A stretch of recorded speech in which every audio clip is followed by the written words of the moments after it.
예, 반갑습니다. 안 반가운가 보죠. 오늘은 이제 요나서 마지막에 3장, 4장 다 같이 봐야 되는데, 말씀을 저랑 같이 제가 이렇게 보면서 같이 좀 보면 좋을 것 같습니다. 말씀이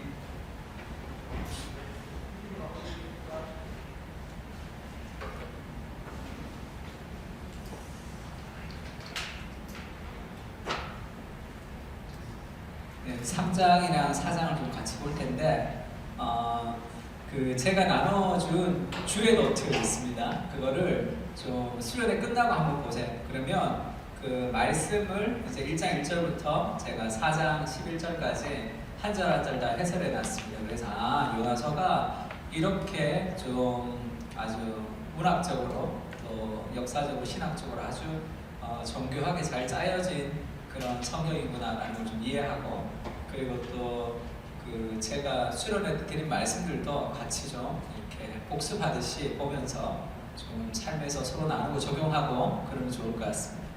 하나님이 요나를 부르셨는데 요나가 이제 하나님을 거부해서 이제 니느웨로 안 가고 다시스로 가게 됐죠. 그래서 하나님이 폭풍우를 예비하셔서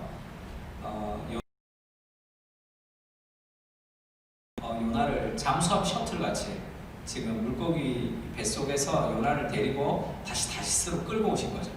그래서 요나가 이제 니느웨에 다시 와서 이제 하나님의 말씀에 순종을 하는 그런 장면이 이제 3장의 장면입니다. 요나가 순종을 하면서 우리가 2장 10절에 여호와께서 그 물고기에게 말씀하시매 요나를 육지에 토하니라. 그래서 이제 니느웨에 온 거예요. 여호와께서 말씀이 두 번째로 요나에게 임하는 것이 3장 1절입니다. 너는 하나님 말씀 어겼지. 그러니까 너는 필요 없어. 너는 소용없어. 이렇게 얘기하지 않고 하나님이 세컨 찬스를 우리에게 주시는 거죠. 하나님이 두 번째 얘기하십니다.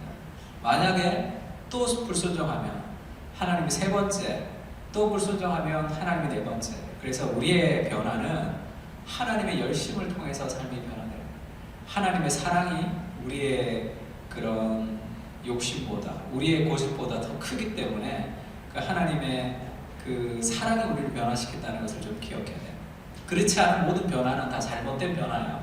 내가 열심히 노력해서 뭔가가 변화되겠다고 하면 그것이 사랑의 동기가 아닌 것은 다 오래가지 못합니다. 여호와의 말씀이 두 번째로 요나에게 임하시죠. 그러면서 다시 말씀합니다. 일어나 저 큰 성읍 니느웨로 가서 내가 내게 명한 바를 그들에게 선포하라 하신지라. 요나가 여호와의 말씀대로 일어나서 니느웨로 가니라. 니느웨는 사흘 동안 걸을 만큼 하나님 앞에 큰 성읍이었더라. 하나님이 다시 요나를 부르셔서 저 큰 성읍 니느웨로 가서 이제 말씀을 전하라 이렇게 얘기했습니다. 그러면서 요나가 여호와의 말씀대로 일어나서 니느웨로 갔어요. 하나님 말씀대로 갔습니다. 근데 안 써도 될 말을 부연 설명하죠. 그런 다 중요한 얘기들은 성경에서 부연 설명해요. 니느웨는 사흘 동안 걸을 만큼 하나님 앞에 큰 성읍이었습니다. 3일을 걸어야 돼요, 니느웨가. 근데 요나가 순종하긴 하는데 4절 읽어볼까요? 요나가 시작.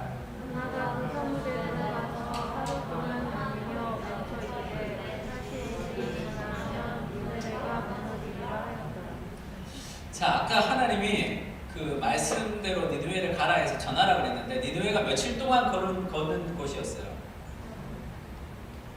3일 동안 걸어야지 니느웨를 다 갈 수 있는, 인터넷이 있는 것도 아니고 방송국 있는 것도 아닌데, 근데 요나는 하루만 다녔습니다. 하루만. 왜 3일 동안에 다녀야 되는 길을 하루만 다녔을까요? 하나님이 순종하라 그러니까 순종했어요. 근데 마음에 차지 않는 거예요. 예배 드렸으니까 됐지. 참석했으니까 됐지. 뭐 했으니까 됐지. 다 행위로 하는 척 하는 거예요. 적당히. 그래서 3일 동안에 가야 되는 그 도시를 하루만 갔습니다. 하나님 전하라고 했죠. 전했죠. 그렇게 얘기하는 거죠. 자기 마음대로 하는 거예요. 그리고 또 외치는 것도 어떻게 외쳐요? 40일이 지나면 니느웨가 무너지리라. 하나님이 정말 이것만 얘기했을까요? 40일이 지나면 니느웨가 무너지리라. 그러고 끝나. 메시지가 더 없어. 그러니까 뭐 해야 되는 거예요? 회개하면 하나님이 용서하신다까지 같이 가야 되잖아요.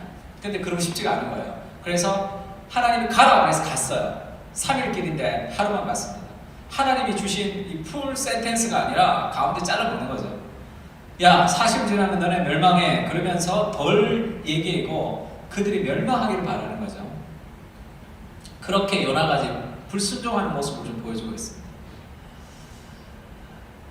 일어나 저 큰 성읍, 이렇게 크다라는 말인데, 이 가돌이라는 히브리어인데, 이거는 크다라는 말을, 그러니까 마치 하나님이 니느웨가 큰 성읍, 아주 크니까 그 성읍을 구해야 된다 이렇게 얘기하는 것 같은데, 그것은 크다라는 개념보다, 그래서 이게 영어 성경에는 The Great City라고 나오는 성경도 있는데, 조금 더 정확하게 표현하자면 NIRV에서는 Very Important City라고 해서 굉장히 중요한 도시 이렇게 얘기했어요.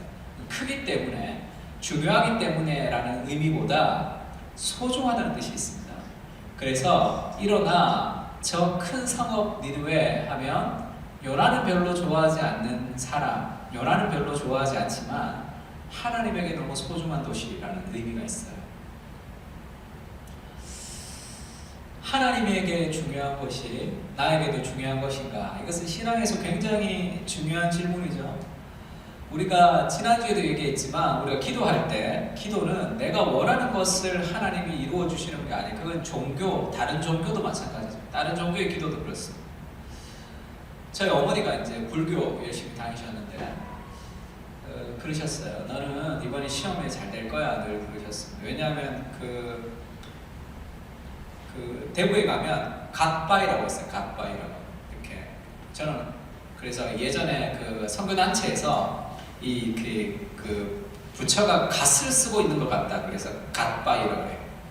갓바이를 God, 갓바이로 만들자. 그러면서 막 기도 운동하고 막 그랬던 기억이 있는데 거기서 이 300배 하셨대요. 저희 어머니가 무릎이 안 좋으세요. 몸도 약하시다고. 근데 막 열심히 300배를 했다는 거예요. 그렇게 열심히 정성으로 마음을 쓰면 부처님이 그 정성에 감복해서 뭔가를 들어주신다는 거죠. 그게 우리가 생각하는 일반적인 기도입니다. 근데 그게 아니고 기도는 내가 원하는 무엇을 이루는 것이 아니고 그러면 그건 다른 종교랑 다 똑같겠죠. 우리의 기도의 핵심은 나의 원함이 바뀌는 거예요. 내가 원하는 것이 하나님이 원하는 것으로 바꾸어가는 과정, 그것이 기도입니다. 그래서 기도에서 우리가 하나님 앞에 씨름하고 하나님과 함께 기도하면서 그것 자체가 바뀌는 거죠. 원함 자체가 변화되는 거예요. 그것이 우리에게 주시는 귀한 선물이겠죠. 하나님의 중요한 것이 나한테도 중요한 것인가? 그게 너무 멀리 떨어져 있을 수도 있어요. 그러면 그것은 아직 입맛이 좀 바뀌어야 될 때가 있습니다. 제레미 올리버라는 그 요리하는 사람 알죠? 영국에 있는 그 요리사인데 제레미 올리버가 그 아이들 급식을 하는데 애들 패스트푸드와 정푸드를 자꾸 먹으니까 급식을 바꾸는 급식 운동을 했어요. 그래서 제레미 올리버가 급식을 만들죠. 유기농 같은 좋은 재료를 가지고 맛있게 음식을 만들어요. 그래서 아이들이 그걸 맛있어 하는 그 원재료의 맛을 느끼는 데까지 한 6개월 정도 걸리더라고요. 6개월 먹으니까 애들이 그 맛을 아는 거예요. 그러니까 그런 과정이 좀 필요하죠. 우리도 한 번은 아니지만 하나님께 중요한 것이 나에게도 중요한, 나의 원함이 바뀌는 것이 굉장히 중요합니다. 탕자의 비유에 보면 탕자가 허랑방탕하게 살다가 돌아올 때 아버지가 그를 안아주죠. 그것을 본 첫째 형이 기분이 별로 안 좋죠. 이렇게 얘기합니다. 아버지께 대답하여 이르되 내가 여러 해 아버지를 섬겨 명을 어금이 없거늘 내게는 염소 새끼라도 주어 나와 내 벗에게 즐기게 하신 일이 없더니 아버지의 살림을 창녀들과 함께 삼켜버리니 아들이 돌아오매 이를 위하여 살찐 송아지를 잡으셨나이다.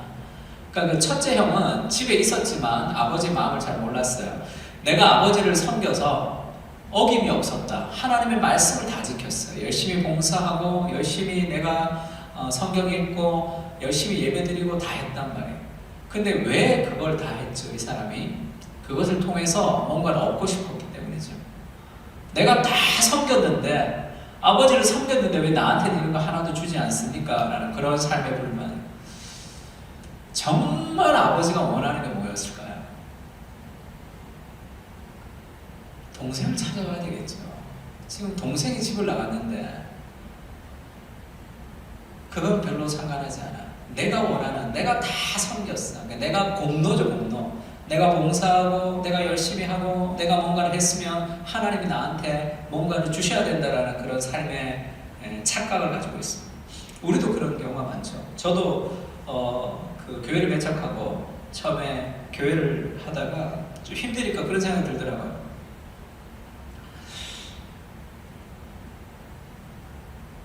내가 이런 것들을 버리고 내가 이런 조건들을 내가 버리고 개척을 했는데 하나님이 나한테 이러면 안 될 것 같은 그런 생각이 들더라고요. 더 잘 돼야 될 것 같은. 그런 게 다 공로의식이죠. 공로의식. 내가 하나님의 은혜로 내가 구원을 받았는데 그 은혜가 하나님의 그 은혜로 내가 뭔가를 하는 거죠. 그것이 삶의 순종입니다. 근데 지금 내가 하는 행동으로 뭔가를 얻고 싶어하는 마음이 있는 거예요. 그래서 내가 원하는 것과 하나님 원하는 것이 좀 잘 맞지 않을 때 그때 신앙은 여러 가지 삶의 갈등이 있습니다. 그래서 신앙생활에서 하나님과 갈등하는 것은 좋다 그랬죠. 그런 삶의 갈등을 통해서 우리의 원함이 변화되어야 된다 얘기했습니다. 그래서 니느웨는 요나는 3일 동안 가야 되는 길에 하루만 갔어요. 그리고 그들을 회개를 선포해야 되는데 멸망만 선포했어요. 근데 40일 뒤에 망하리라라는 그 짧은 문장을 듣고도 니느웨 사람들이 회개하는 역사가 일어나 버렸습니다. 니느웨 사람들이 하나님을 믿고 금식을 선포하고 높고 낮은 자를 막론하고 굵은 베옷을 입었어요. 회개가 이루어졌습니다. 요나는 그걸 원치 않았는데 아주 형편없는 메시지를 통해서 그들의 회개가 일어나 버렸어요. 그 일이 니느웨 왕에게 들렸습니다. 왕이 보좌에서 일어나 왕복을 벗고 굵은 베옷을 입고 제위에 앉으니라. 지금 이 3장 6절을 히브리어로 보면 굉장히 급해요. 들렸다라는 게 첫 번째 나오는 단어입니다. 들리고 나서 바로 무릎을 꿇는 장면이 나와요. 영어 성경에 보면 Sing the word, those come unto the king of Nineveh 이렇게 되어 있으니까 이거를 분사구문이라고 그러죠. 부대 상황, 동시동작이에요. 듣자마자 지금 이렇게 들리자마자 왕이 막 회개하는 장면이 있어요. 그러면서 왕과 그의 대신들이 조서를 내려 니느웨에 선포하여 말했습니다. 사람이나 짐승이나 소떼나 양떼나 아무것도 입에 대지 말고 먹지도 말고 물도 마시지 말며 사람이든지 짐승이든지 다 굵은 베옷을 입을 것이요 힘써 하나님께 부르짖을 것이며 각기 악한 길과 손으로 행한 강포에서 떠날 것이다 이렇게 얘기했어요. 사람이 회개하는 것은 이해가 되죠. 짐승은 왜 회개해야 될까요? 짐승도 아무것도 안 줘. 그 다음에 짐승도 굵은 베옷을 다 입힌단 말이에요. 짐승이 영혼이 없는 동물이죠. 짐승이 죄졌다고 하나님 앞에 회개하고 그러진 않는단 말이에요. 왜 이 짐승까지 굵은 베옷을 입히고 짐승까지 회개했을까? 이게 이제 회개하는 참된 회개의 본질을 보여주는 것인데 참된 회개는 내가 저질렀던 죄, 그 죄 하나가 하나님 앞에 범죄했다고 생각하지 않아요. 나의 모든 것이 다 범죄했다고 생각합니다. 나의 전 존재가 하나님 앞에 죄인이라는 것을 깨닫는 거예요. 그것이 참된 회개의 본질입니다. 예전에 미국에 텔레비전 이벤젤리스트라는 사람이 유행하게 됐어요. TV에서 이제 복음을 전하는 사람들이 처음 등장했을 때 그때 지미 스와가드라는 아주 유명한 사람이 있었어요. 그 사람이 TV에서 복음을 전하면 사람들이 다 카드를 긁어야지만 잠을 잘 수 있었어요. 그러니까 밑에 이제 후원금 막 이렇게 나오면 다 헌금을 해야지 잠을 잘 수 있을 만큼 그렇게 설교를 잘했던 사람이 있었어요. 그 사람이 이제 퇴폐적인 변태 성행위를 하다가 발각이 됐어요. 그래서 이제 거기에서 다시 그 텔레비전 이벤젤리스트를 하지 못하게 됐습니다. 그러니까 다른 사람이 했는데 그 사람은 이제 지미 스와가드만큼 그렇게 매력적이지가 못했어요. 그래서 대중들이 조금 청중들이 생각하는 착각이 뭐냐면 말을 잘하고 감동적으로 하면 굉장히 설교를 잘한다라고 생각하는 착각이 있습니다. 그렇지가 않아요. 설교를 굉장히 잘하고 화려한 사람들 중에 그의 삶의 인격과 맞지 않는 사람들이 굉장히 많습니다. 굉장히 많아요. 말은 좀 어눌하지만 그의 삶의 진실성 있는 그런 목회자들이 훨씬 더 우리의 영혼에 도움을 주는 사람들이에요. 근데 이제 인기가 떨어지니까 지미 스와가드가 감옥에서 나왔는데 다시 사람들이 복귀를 원했어요. 그래서 감옥에서 다시 복귀하면서 했던 설교가 I have a sin이라는 아주 유명한 설교입니다. 내가 죄를 저질렀습니다. 내가 감옥에 가보니까 얼마나 죄가 힘든지를 알겠다고 눈물을 쫙 흘리면서 I have a sin이라는 그 설교를 하고 하나님이 나의 죄를 다 용서하셨다. 그렇게 이제 선포했어요. 그러다가 또 변태적인 성행위를 하다가 또 발각이 된다. 그래서 이제 다시 낙마를 하게 됐죠. 그러면 사람들이 혼란스럽잖아. I have sinn이 도대체 뭐였냐는 거죠. 그때 회개는 도대체 뭐였냐는 거죠. 그렇게 눈물 흘리며 하나님 앞에 회개했는데 왜 또 그렇게 됐냐는 거죠. 그때 I have sinn에서 제일 잘못된 게 뭐냐면 내가 죄를 저질렀어요. 근데 하나님이 나를 용서하셔서 이제는 내가 이 죄에서 자유하게 되었다고 말하는 모든 회개는 다 가짜예요. 그건 다 가짜입니다. 그렇게 말하는 사람은 반드시 또 넘어져요. 참된 회개는 절대 그렇게 얘기하지 않습니다.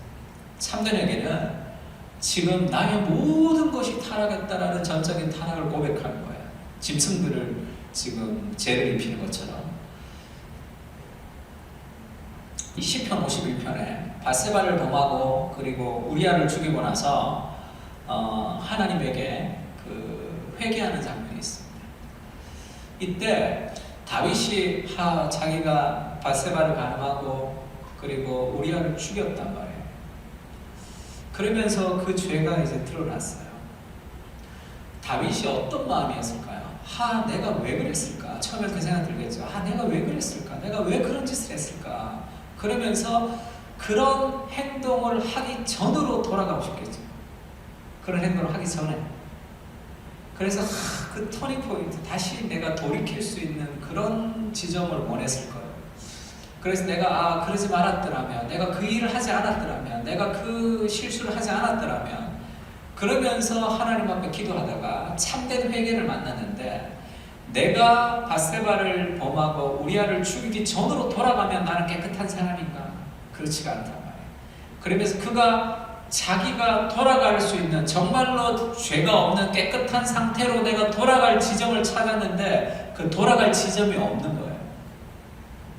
그래서 내가 나의 어머니 모태로부터 죄 중에 잉태되었습니다. 그렇게 고백한단 말이에요. 시편 51편에.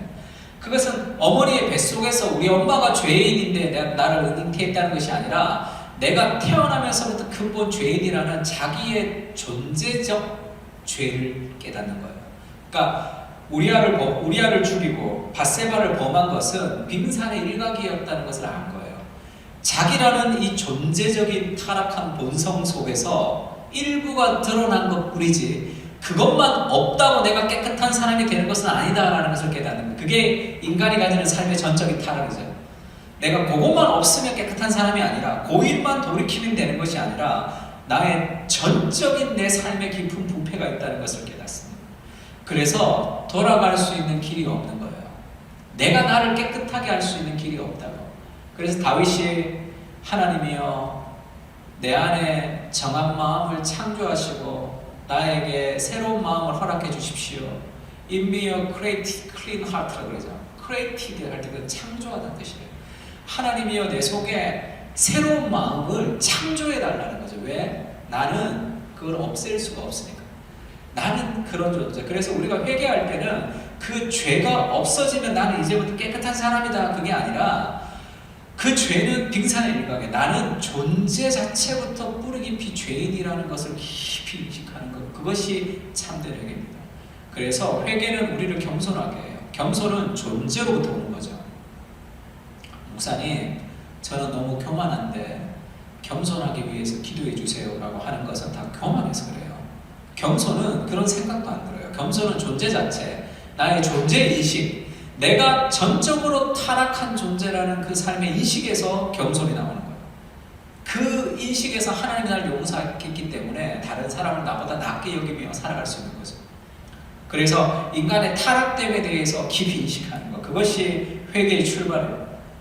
그리고 그 인간의 타락된 내 죄를 어떻게 극복하느냐 하면, 그러면 내가 회개할 때 내 죄를 극복하는 것은 하나님이랑 연결될 때만 내 죄가 극복될 수 있어요. 하나님과 연결될 때 우리는 참된 회개를 가질 수 있습니다. 그래서 다윗도 내가 죽게 범죄했다 이렇게 얘기하죠. 그러니까 하나님과 연결된다는 게 무슨 얘기냐면, 내가 죄를 저질러서 내가 얼마나 피해를 많이 봐요. 그리고 그 죄 때문에 내 주위에 있는 사람들이 얼마나 상처를 받아요. 그리고 내 죄 때문에 내 사랑하는 사람들이 얼마나 힘들어요. 그런 것들로는 죄를 이길 수 없어요. 그런 것들로는 일시적으로 죄를 중지할 뿐이지 죄를 이길 수 없습니다. 정말로 죄를 이기는 것은 죄보다 더 사랑하는 대상이 있어야 돼요. 다시 얘기해서 내 죄로 인해서 하나님을 마음 아프게 하는 그 하나님이 멍든 가슴을 좀 기억할 때 죄에서 회복할 수 있습니다. 내 죄로 내가 받는 피해, 그래서 그 피해를 없애기 위해서 회개하는 것이 아니라 하나님과 연결되는 거죠.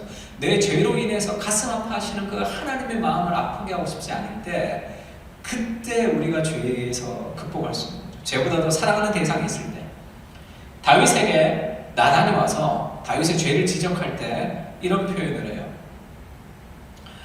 나단이 다윗에게 이르되 당신이 그 사람이라 이스라엘 하나님 여호와께서 이와 같이 이르시기를 내가 너를 이스라엘 왕으로 기름 붓기 위하여 너를 사울의 손에서 구원하고 내 주인의 집을 내게 주어 내 주인의 아내들을 내 품에 두고 이스라엘과 유다 족속을 내게 맡겼느니라. 만일, 같이 한번 읽을까요? 붉은색 시작.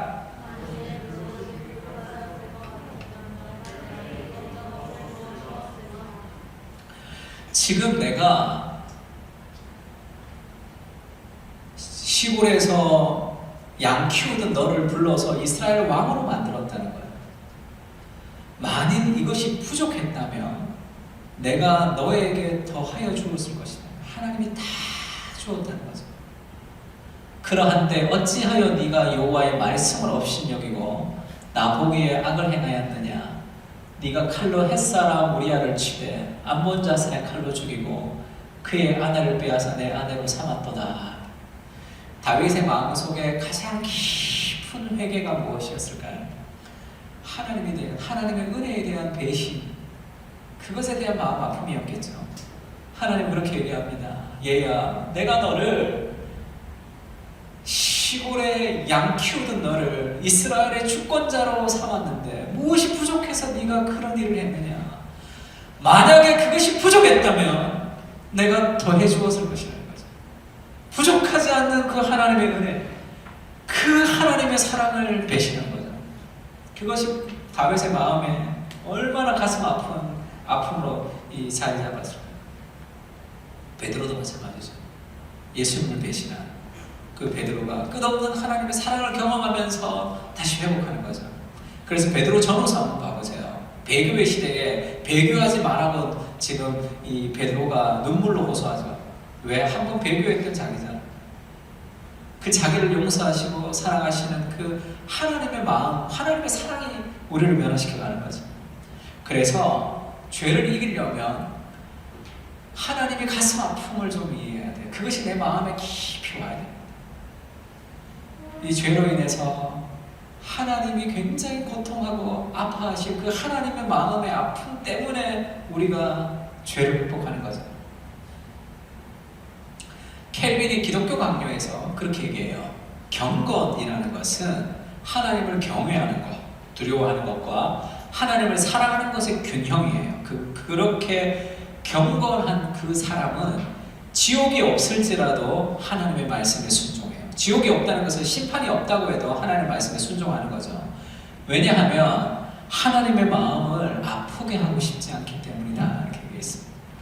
그래서 지옥이 없으면, 지옥이 없다 하더라도 하나님의 말씀을 순종할 수 있는 힘, 그것은 우리의 삶에 유익하고 내 삶에 불리하기 때문에 말씀을 지키면 어떤 유익이 있기 때문에 말씀을 지키는 것도 아니고, 말씀에 불순종하면 어떤 불이익이기 때문에 말씀에 불순종하는 것도 아니고, 하나님의 마음을 아프게 하고 싶지 않기 때문에 그렇게 우리가 헌신하는 거죠. 마틴 로이드 존스 목사님도 로마서에서 그런 얘기합니다. 우리는 결코 정죄함이 없죠. 이제 어떤 죄를 지어도 다 천국 가요. 어떤 정죄함에서부터 자유합니다. 그러면 할렐루야, 이제 막 죄를 지어도 좋겠네요. 뭐 죽기 전에 예수님 믿으면 되잖아요. 그렇게 얘기하는 사람도 있죠. 그렇게 얘기해요. 이제 내가 어떤 죄를 지어도 우리나라 법, 경찰이 나를 잡지 않는다고 생각을 해보세요. 그러면 막 죄를 짓기가 쉽겠죠. 그런데 내가 죄를 지으면 내가 가장 사랑하는 우리 가족들이 가슴 아파한다. 그러면 나는 차라리 내 사랑하는 사람들의 가슴을 아프게 하는 것보다 차라리 국법을 어겨서 감옥에 가서 내가 벌 받는 것이 훨씬 낫다는 거예요. 굉장히 벌을 많이 받고 우리 가족들이 괜찮은 것이 내가 어떤 벌도 받지 않고 가족들의 마음을 아프게 하는 것보다 훨씬 낫다, 이렇게 얘기해요. 그것이 지금 이런 표현이죠. 하나님의 마음을 아프게 하고 싶지 않기 때문에 우리가 죄를 짓지 않는, 이게 참된 회개가 가지는 삶의 본성이에요. 그러니까 참된 회개는 나의 죄가 용서되었다, 그 죄 얘기하지 마, 이제 다 용서됐어, 다 용서된 죄야, 그렇게 얘기하지 않아요. 그 죄는 빙상의 일각이고 나라는 존재 자체가 얼마나 타락한 존재인지에 대한 인식을 가지는 것, 그것이 회개예요. 그것이 겸손입니다. 그런 인식을 가지는 하나님 앞에 살아갈 때만 삶에서 승리할 수 있어요. 죄에서 승리할 수 있어요. 그렇게 회개를 해버리니까 이제 더 화가 나고, 요나가 회개 안 하고 걔네들이 멸망해야 되는데 요나가 매우 싫어하고 성냈습니다. 요나가 싫어했다, 그대로 직역하면, 히브리어를 직역하면 나쁘다, 나쁘다 이렇게 나와요. 처음에 이거 누가 나쁜 거예요? 하나님 나쁜 거죠. 하나님 이렇게 하면 안 돼, 그렇게 얘기하는 거예요. 나쁘다, 나쁘다. 하나님이 너무 나쁘기 때문에 내가 지금 너무 화가 난다, 이렇게 얘기하는 거예요. 내가 처음부터 그럴 줄 알았다. 내가 왜 그렇게 다시스로 갔느냐 하면, 주께서는 은혜로우시며 자비로우시며 노하기를 더디하시며 이내가 크시사 뜻을 돌이켜 재앙을 내리지 않는 하나님 줄 내가 알았기 때문이다. 그러면서 4장 3절에는 여호와여 원하건대 내 생명을 거두어 가소서, 사는 것보다 죽는 것이 내게 나음이니이다. 지금 하나님이 용서해 주니까 그렇게 안 하고 싶은데 하나님이 그렇게 하니까 하나님과 고집을 부리는 거죠. 내 뜻을 꺾고 싶지가 않아. 하나님의 뜻을 꺾어버리고 싶어. 근데 하나님은 힘이 있고 내가 힘 없으니까 뭐 하는 거예요? 죽어버리겠다 그러는 거죠. 내가 죽어버리겠다 이렇게 얘기하죠. 아주 악으로 이제 그 자기의 그 카운터 펀치를 날리는 거죠. 나의 아저씨라고 했죠. 나의 아저씨라고, 제가 거의 복음과 같이 맞는 드라마인데 안 본 분들 있으면 한번 이렇게 무릎 꿇고 한번 보세요. 거의 성경에 말하는 복음이 그렇게 흘러있는 그런 드라마. 거기 아이유 나오죠. 아이유를 막 괴롭히는 그런 그 깡패가 있다고. 깡패가 막 괴롭히잖아, 아이유를. 계속 때리고 돈 뺏고, 계속 때리고 돈 뺏고. 그래서 돈 갚으면서 이제 다시는 찾아오지 마라 그러니까, 안 그런다, 내가 너를 안 찾아올 줄 아느냐, 계속 괴롭히가, 나 괴롭히는 거 좋아하니까 나 못 괴롭히게 내가 죽어버리면서 내가 너한테 이제 이기고 싶다, 그렇게 얘기하죠. 힘 없으니까 어떻게, 아무리 도망가도 쫓아오니까. 지금 요나가 그 비슷하게 얘기합니다. 내가 죽어버리겠다. 그러면서 하나님과 지금 대립하고 있는 거예요.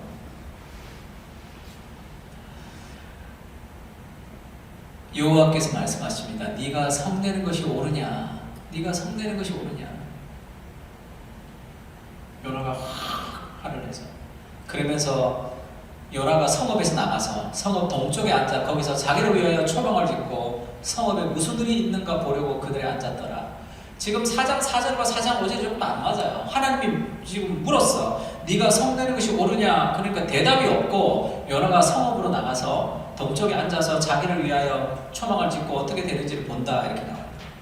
이게 무슨 얘기냐면 하나님이 말씀하는데 중간에 말 자르고 나간 거예요. 지금 짜증나니까.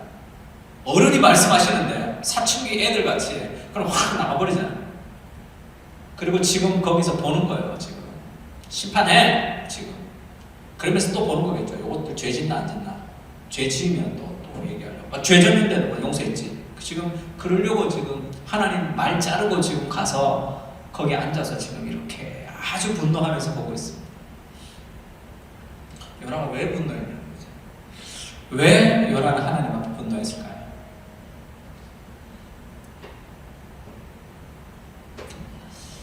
한 여학생이 그 틴켈러 목사님에게 그 상담을 했어요. 너무 우울하고 힘들다고. 그래서 예수님의 사랑과 하나님의 완전한 은혜를 이렇게 얘기했습니다. 그럼 이 자매가 그렇게 얘기했어요. 예수님이 나를 사랑한다는 사실은 내가 압니다. 복음의 은혜도 알아요. 그러면 뭐예요? 남자아이들이 내게 눈길도 한번 주지 않는 걸요. 이렇게 얘기했어요. 복음의 은혜를 알아요. 그리고 하나님의 은혜도 압니다. 그럼 뭐하냐? 내가 더 원하는 뭐가 있기 때문이죠. 이게 우상이죠. 마음이 우상이에요. 그러면 정말 이 자매가 믿는 하나님은 남자들의 인정이라고. 그것이 그의 하나님이에요. 그것이 그의 우상. 그것을 위해서 기도하고 그것을 위해서 살아가는 거예요. 그것은 결코 우리를 자유하게 할 수 없습니다. 그래서 신앙생활을 좀 그렇게 열심히 잘 안 해. 왜죠? 내가 섬기는 하나님이 따로 있기 때문이죠. 모든 인생은 다 드라이브가 있습니다. 어딘가 의해서 이끌려감을 받고 있어요. 그게 뭔지를 알아야 돼요. 내가 가장 화나는 거, 내가 간절히 기도하는 거, 그것이 없으면 안 되는 거, 내가 정말 좋아하는 거, 내가 정말 두려워하는 거, 그게 내 하나님이에요. 하나님보다 더 소중한 거. 그래서 지금 요나가 분노하는 거죠. 요나의 마음속에 있는 하나님은 민족성이죠. 민족의 정체성. 그 유대인이라는 것보다 유대인이 가지는 그 선민의식, 그것이 굉장한 그런 그의 삶을 이끌어가는 코드였어요. 그거에 무너지니까 지금 화가 나는 거죠.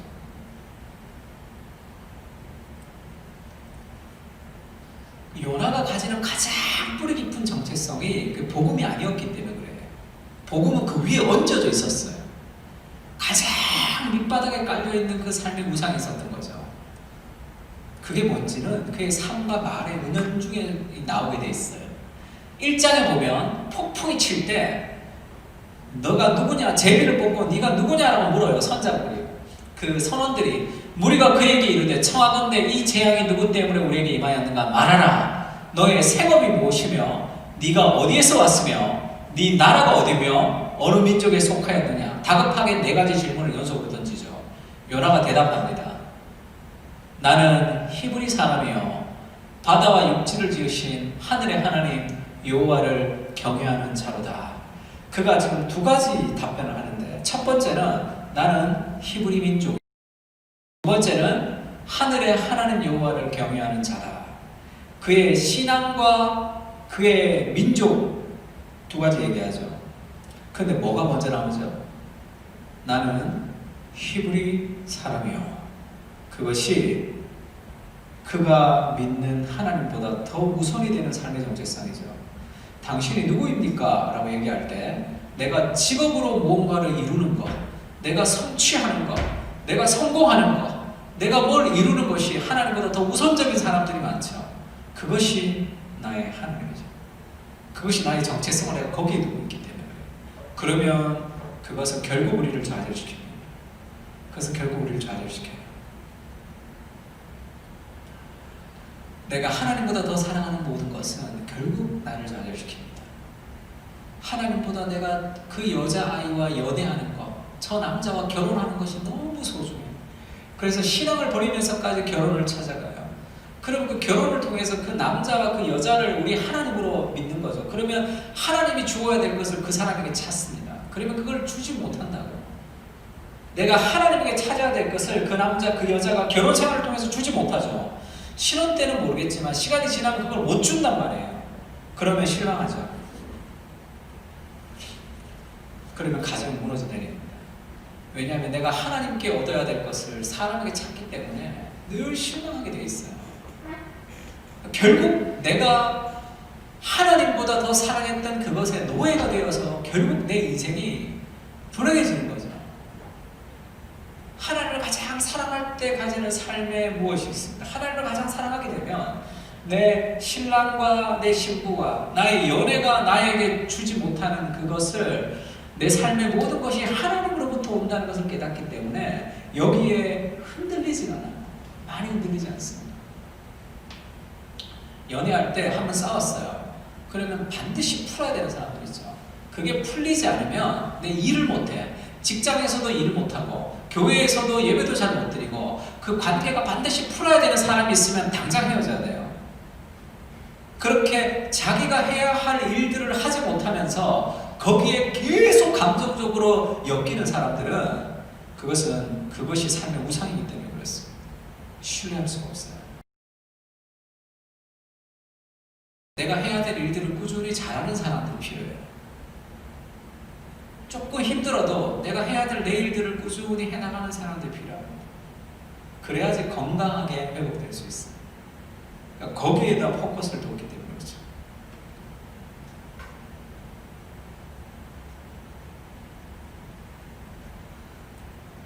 하나님보다 더 사랑하는 삶의 대상, 그것은 결국 우리를 노예로 만듭니다.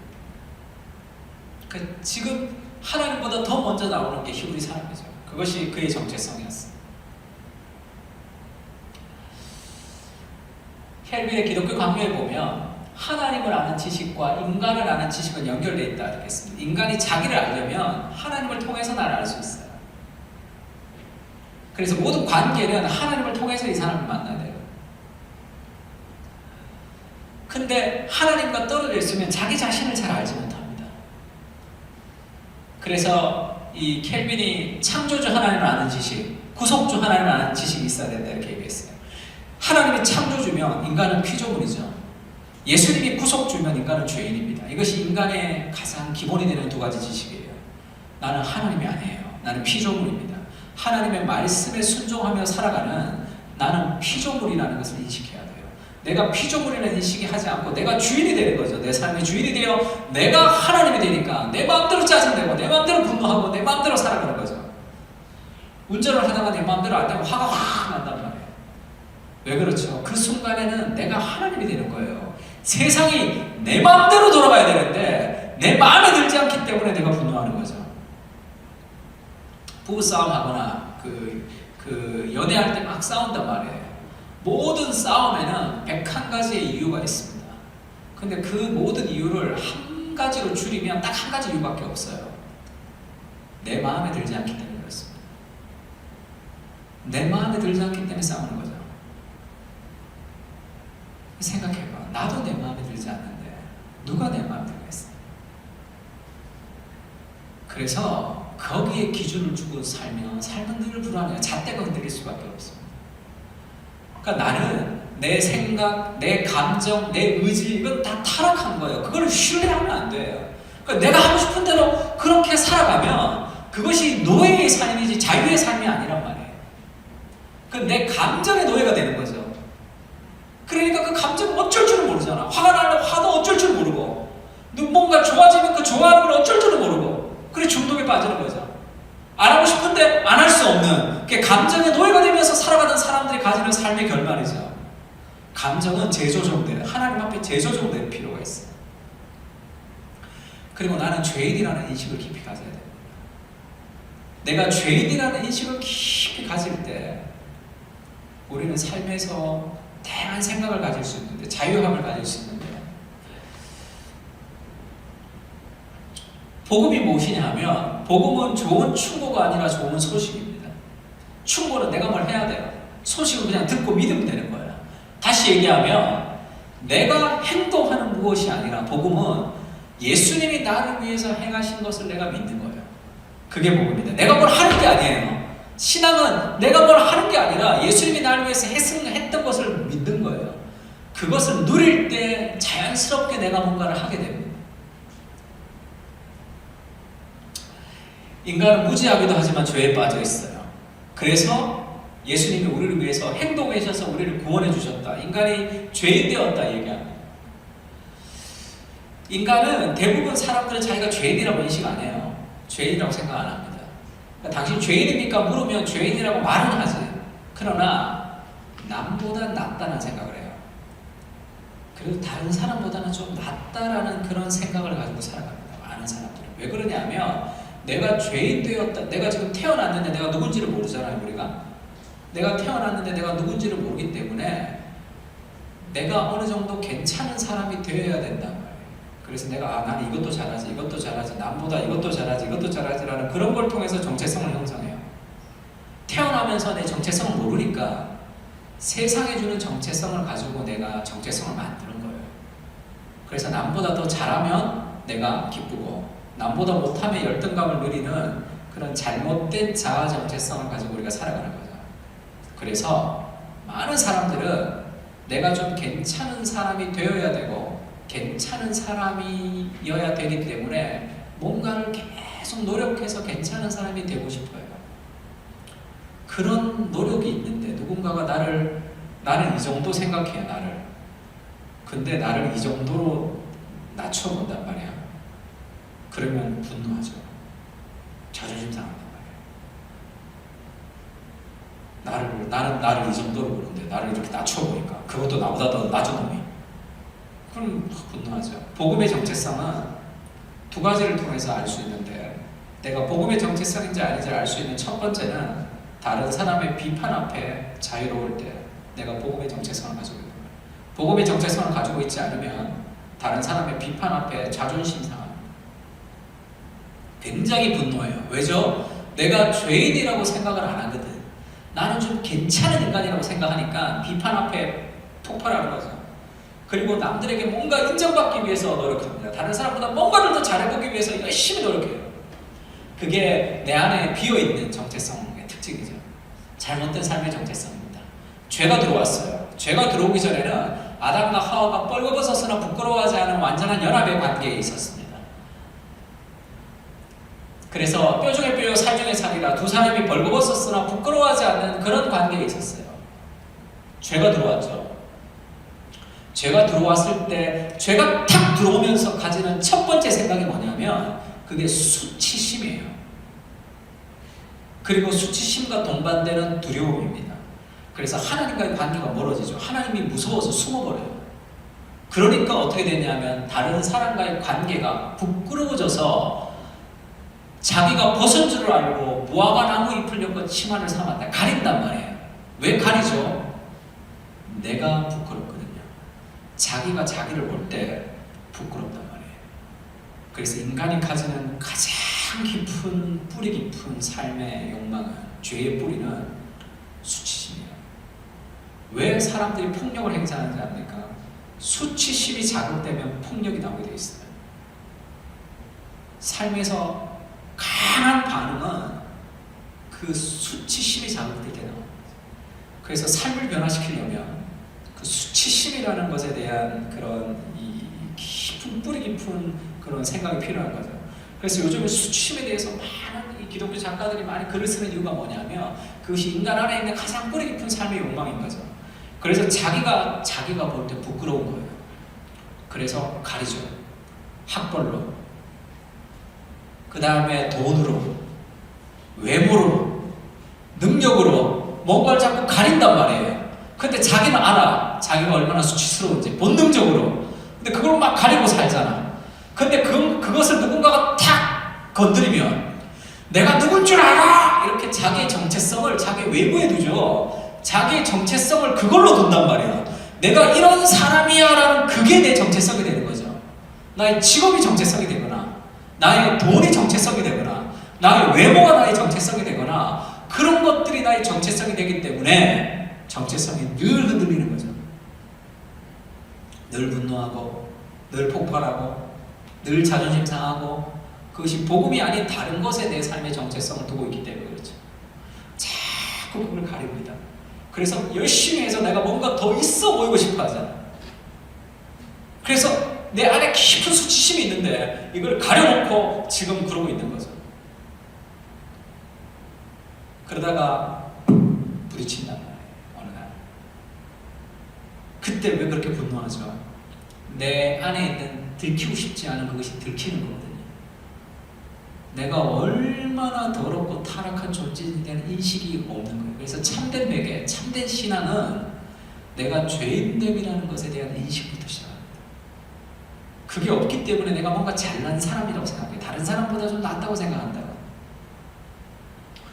여러분들 머리에 화면이 있는데 24시간 생각이 밖으로 다 중계된다고 생각해 보세요. 지금 내 머리가 이렇게 돼서 24시간 내가 생각하는 모든 생각이 다 밖으로 중계된다고 생각해 보십시오. 여러분 아무도 나를 존경하지 않고 설교 들으러 오지도 않을 수도 있어요. 그게 인간이죠. 그게 나라고. 뭔가 괜찮은 것처럼 포장하지만 아주 하나님 앞에 부패한 냄새가 나는 그게 인간이에요. 그게 나란 말이에요. 그러면 내가 죄인됨이라는 것을 깊이 인식해서 나는 정말 쓰레기 같은 인간이라는 것을 깊이 인식하면 그러면 희망이 없잖아. 소망이 없잖아. 그럼 자살하는 것 외에는 방법이 없죠. 그래서 사람은 자기가 괜찮은 사람인 것처럼 포장하면서 살아간다. 그럼 목사님 죄인됨이라는 걸 인식하는데 어떻게 겸손할 수 있습니까? 바울이 자기를 죄인 중에 괴수다 이렇게 얘기하죠. 근데 나는 아무것도 못해. 그러면서 열등감에 빠지지 않죠. 다윗이, 이 바울이. 어떻게 그럴 수 있느냐? 그게 복음 안에서 내가 죄인됨, 하나님을 통해서 내가 죄인됨을 깨달을 때만 가능한 것인데, 그러니까 내가 스스로 죄인됨을 깨달을 때는 내가 이런 행동을 해서 내가 죄인이구나, 내가 이런 잘못을 해서 죄인이구나 이렇게 생각해요. 그러면 나보다 더 잘못한 놈은 나보다 더 죄인이고, 나보다 좀 잘한 사람은 나보다 더 괜찮고, 그런 식으로 자기를 판단한다. 그게 아니라 복음 하나님 앞에서 내가 죄인됨이 드러나는 것은, 그것은 다른 형태로 드러나요. 나의 행위가 아니라 나의 존재로 드러나는데, 팀 켈러 목사님이 이런 얘기를 했습니다. 같이 한번 읽어볼까요? 복음의 능력은? 시작!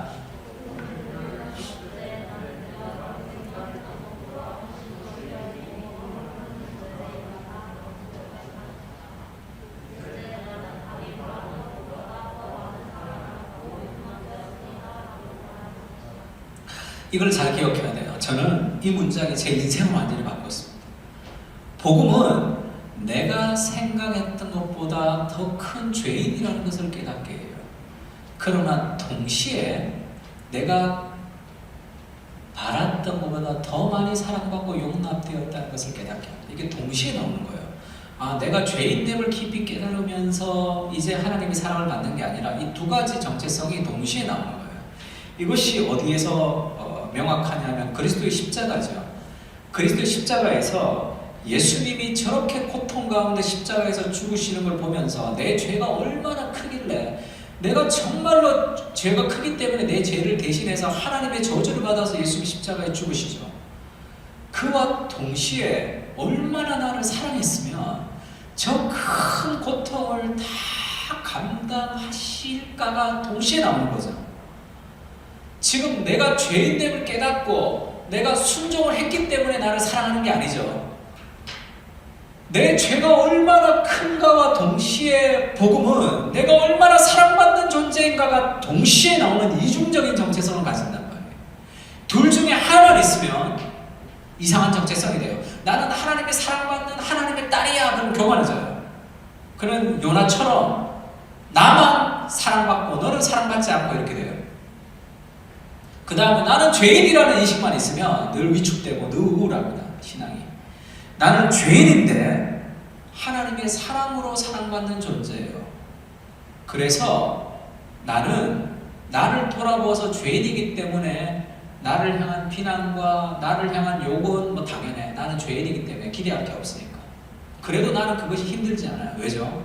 나는 내가 어떻다는 것으로 살아가는 것이 아니라 하나님의 사랑받는 정체성, 가장 존귀한 자라는 그 정체성을 가지면서 살기 때문이죠. 그래서 이 이중적인 정체성은 우리를 겸손하면서 용기 있게 합니다. 이게 복음이죠. 이거는 지금 노력해서 얻는 게 아니에요. 지금 우리가 그렇다는 거예요. 지금 죄인데도 우리를 위해서 십자가에서 돌아가신 예수님을 믿는 순간 이 정체성을 가지는 거죠.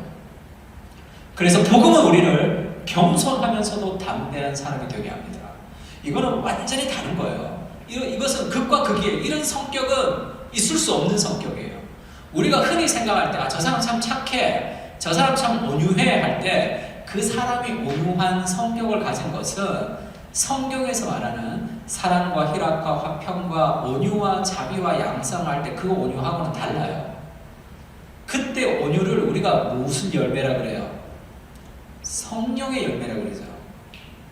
온유와 자비와 사랑과 희락과 화평과 온유와 자비와 충성과 절제는, 그때 절제, 셀프 컨트롤은 열심히 자기 절제를 잘하는 그런 태어나면서부터 그런 성품을 가진 사람의 절제하고는 다른 거예요.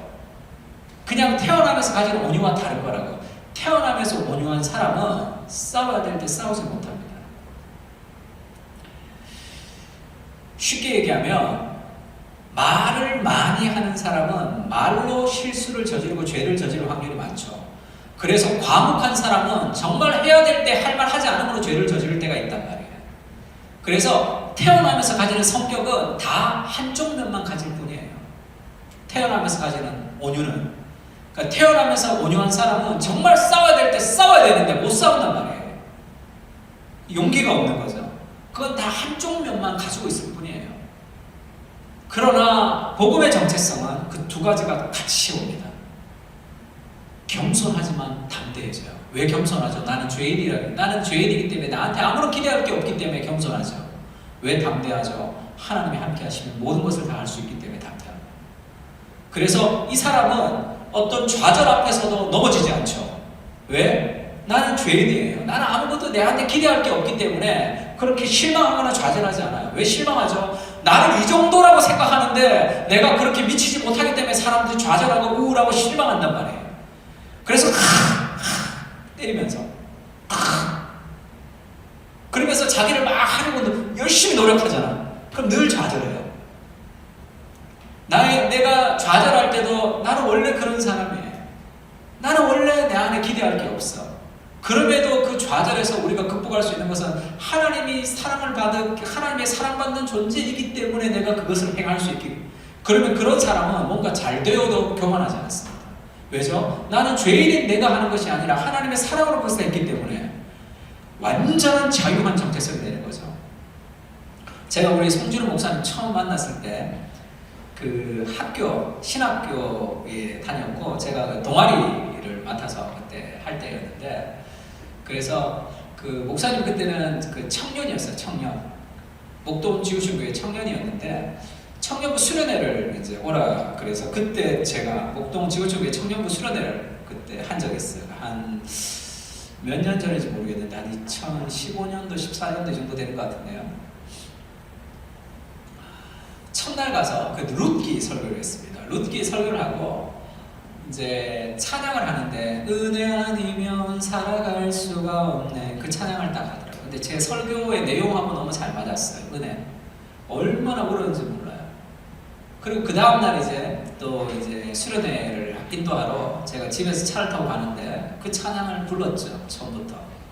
은혜 아니면 살아갈 수가 없네. 다 하나님의 은혜에 사는 인생이. 얼마나 울면서 갔는지 몰라요. 막 울면서 운전을 하는데 목동은 잘못 들어가면 다 일방통행이에요. 제가 뭐라 그럴까, 내비게이션이 없었으면 목회를 못할 정도로 저는 길을 잘 몰라요. 늘 새로워요. 그래서 지금 여기 세 번째 오는데 늘 헤맸어요. 지금 여기가 아닌 것 같은데. 그랬더니 점점 수련회 설교 시간은 다가오는데 저녁 설교였는데 차가 막히잖아. 그러니까 설교 시간에 도착을 못할 것 같은 거예요. 짜증이 확 올라오는 거죠. 아니 이것들은 지금 뭐 하는데 지금 김아줌마, 이아줌마 지금 다 차 끌고 와서 지금 내 말씀을 전하러 가야 되는데 지금 나를 막고 말이야. 금방 내 은혜 아니면 살아갈 수가 없네. 찬양했는데 금방 화나죠. 설교하러 가야 되는데 지금 설교 듣고 막. 그러면 복음의 정체성이 아닌 사람들은 어떻게 하느냐 하면 어이구 네가 목사야? 이놈 새끼 네가 목사냐? 왜 그렇게 울고 나서야 금방 그렇게 화내냐? 그렇게 막 이렇게 자기를 때리면서 그렇게 안 하려고 노력하죠. 그러면 영적 변태가 돼요. 거룩한 척 해야 된다. 속은 그렇지 않으면서. 나는 조금만 내 마음에 들지 않으면 화가 나는 인간이에요. 그게 납니다. 그게 나요. 내가 이만큼 괜찮은 사람이라고 생각하는 거예요. 나는 목사니까, 신앙생활 오래 했으니까 나는 이 정도 되는 사람이라고 생각하는 거예요. 그러니까 막 화나는 거야, 나한테. 그래서는 이길 수 없습니다. 그래서는 삶의 거룩으로 다가갈 수가 없어요. 나 그런 존재. 나는 조금만 내 마음에 안 들면 짜증내는 그런 인간이라고. 그런 타락한 존재죠. 이런 나를 하나님의 은혜로 부르셔서 오늘도 하나님의 말씀을 전하게 하시는 그 하나님의 은혜가 큰 거죠. 그 하나님의 은혜를 생각하면 은혜로 하신다. 이런 형편없는 인간을 하나님이 구원하셔서 하나님 얼마나 힘드실까. 하나님 나를 통해 하나님께서 일하신 하나님의 일들이 있는 거죠. 그러면 그 다음날 그런 상황이 맞닥뜨려질 때 내가 내 자신에 대해서 내가 전적으로 타락한 존재면 내 자신에 대해서 자꾸 많이 생각할 필요가 없어요. 하나님이 나를 어떻게 대하시는가를 자꾸 생각해요. 이렇게 형편없는 나를 사랑하시는 하나님의 사랑이에요. 목사님 그렇게 설교해서 되겠습니까? 누가 그렇게 얘기하면 상처받고 집에서 울고 잠깐 울겠죠. 그러나 이런 나를 사랑하셔서 하나님의 자녀를 삼아주시고 하나님께서 이런 나를 통해 일하시는 그 하나님의 아름다운 은혜를 찬양하며 회복되는 거예요. 나 노력할 거야. 막. 그렇게 열심히 해서 보여줄 거야. 막. 그러면 그 사람의 말에 딸려가는 인생으로 살아갈 수밖에 없어요.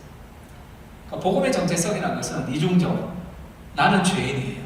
그런데 하나님이 사랑받는 존재. 이걸 깨닫지 못하면 하나님께 사랑받기 위해서 온갖 아양을 다 떴단 말이에요. 열심히 기도하면 하나님이 더 사랑해 주실 것 같이, 열심히 말씀 보면 하나님이 더 사랑해 주실 것 같이, 말씀 안 보고 기도 안 보면 죄책감에 깊이 빠지고 막 그런 율법주의 신앙은 늘 다른 사람을 정죄하게 돼 있어요.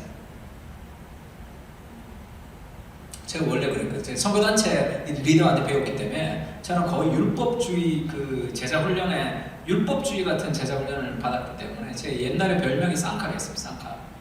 훈련에 들어오면 다 잘라버렸어요. 다. 큐티 했어? 말씀 봤어? 기도했어? 이렇게 다 잘라버렸어요. 수련회 가야지. 회사에서 안 되는데 사폈어? 이렇게 다 사폈어요. 그렇게 막 강하게 훈련을 했는데 다 떨어져 나가고 자매 둘이 남았어요. 자매 둘이 남았는데 근데 얘들은 내가 봐도 정이 안 가. 아주 독한 전도 기계, 헌금 기계, 말씀 기계들이야. 하나는 교사인데 학교 가면서 189절, 학교 오면서 189절 암송하는 자녀가 있었어요. 그 복음을 막 지하철에서 복음을 전하고 정이 안 가. 여기 하면 아주 독해지더라고요. 나도 독하고 얘들도 아주 독해져요. 아무도 얘들을 좋아하지 않아. 전도기계, 말씀기계, 헌금기계, 헌신기계. 왜 이렇지? 나도 얘들 별로 안 좋아하고 얘들도 나 별로 안 좋아하고 전도기계, 말씀기계들인데 아무도 안 좋아해요. 이 훈련을 통해서 사람이 변화된다고 생각하면 교만해져요. 그래서 훈련이 강한 단체들은 대부분 사람들이 교만합니다. 그건 내가 노력을 통해서 변화된다고 생각이 되는 거죠.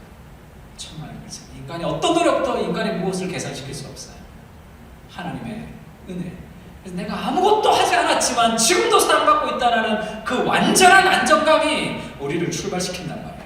직장에서 열심히 일하는데 사람들이 인정이 없어도 우리가 흔들리지 않고 우리가 열심히 일할 수 있는 일이 뭐냐면 우리가 일을 통해서 얻고 싶어하는 안정감은 복음 안에서 이미 우리가 누리고 있기 때문에 그래요. 그것이 우리의 삶의 에너지가 돼야 돼요. 그래서 겸손은 내가 죄인이라는 인식이 나를 겸손하게 해요. 그래서 나의 의를 의지하지 않습니다. 내 행위를 의지하지 않아요. 그러나 내가 겸손한데도 내가 담대한 이유는 하나님의 사랑받는 자녀예요. 이건 그리스도께서 행하신 의를 내가 받은 거기 때문에 그렇죠. 그래서 나는 겸손하면서 자신 있습니다. 나는 부드러우면서 강해요. 그게 복음의 정체성이죠. 바울이 그렇게 얘기합니다. 내가 약할 때 곧 강함이라. 말도 안 되는 얘기는 하죠. 나는 아무것도 없으나 모든 것을 가진 자로다. 그렇게 얘기하죠. 예수님은 어린 양이죠. 예수님은 어린 양으로 그렇게 죽음을 당하셨지만 예수님은 유다 지파의 사자 라이온으로 등장하시죠. 그래서 계시록에 보면 천국의 보좌에 2명의 짐승이 있는데 어린 양과 사자가 같이 있잖아요. 그게 어떻게 조화가 될 수 있죠? 그게 복음이 가지는 정체성에 그 복음의 열매, 성령의 열매는 두 가지가 하나로 엮인단 말이에요. 생득적 자질이 아니다. 마틴 루터 존스 목사님 그렇게 얘기했는데 태어나면서 가지는 자질은 아니에요. 인간의 노력을 통해서 얻을 수 있는 자질도 아닙니다. 복음은 우리를 하나 되게 합니다. 그래서 예수님을 보면 예수님은 어린아이가 달려갈 수 있을 정도로도 아주 부드러운 분이지만 그 무엇에도 흔들리지 않는 삶의 견고함이 있죠. 누구에게도 흔들리지 않는.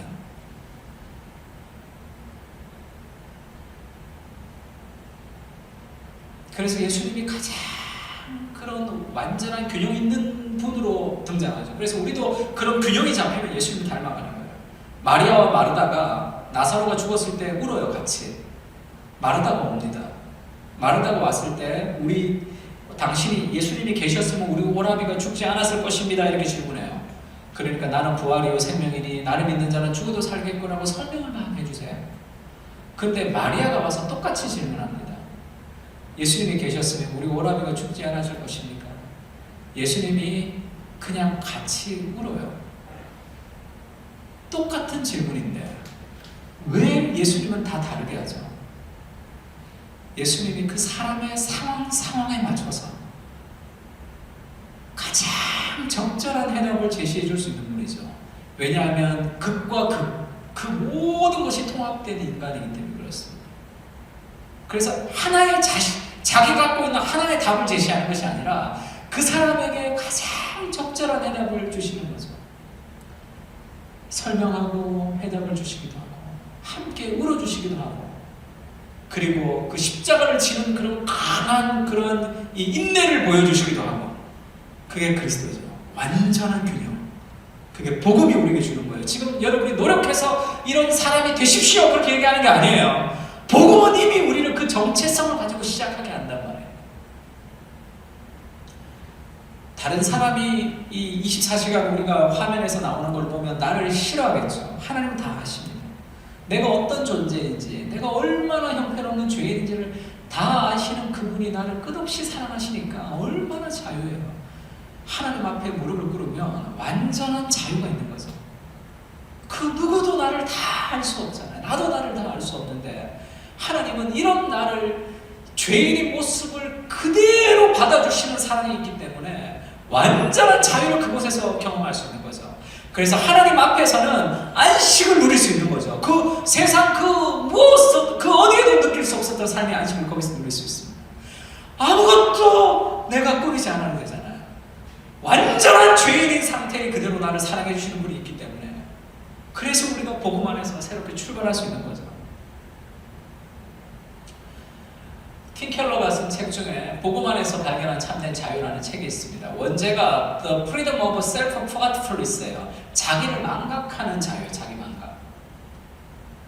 이게 뭐냐면 정말 복음의 정체성은 나를 별로 생각 안 한다는 거예요. 많은 사람들은 왜 힘들어하거나 왜 교만해지는지 압니까? 자기중심성이에요. 원죄는 자기중심성이라고. 정체성이 자기중심이죠. 그래서 모든 사람들은 다 자기를 생각합니다. 하루에 24시간 계속 자기만 생각해요. 뭐 먹을까? 할 때 뭐예요? 내가 뭐 먹을까? 오늘 몸이 왜 이렇지? 내 몸이 왜 이렇지? 내 컨디션이 왜 이렇지? 자기를 계속 생각해요. 그래서 인생이 힘든 거예요. 건강한 정체성은 자기를 별로 생각 안 합니다. 자기를 별로 기대하지 않아요. 난 죄인이고 아무것도 없다고 나에게. 하나님의 은혜를 자꾸 생각해요. 하나님의 사랑을 생각합니다. 그때 인생이 바뀌는 거예요.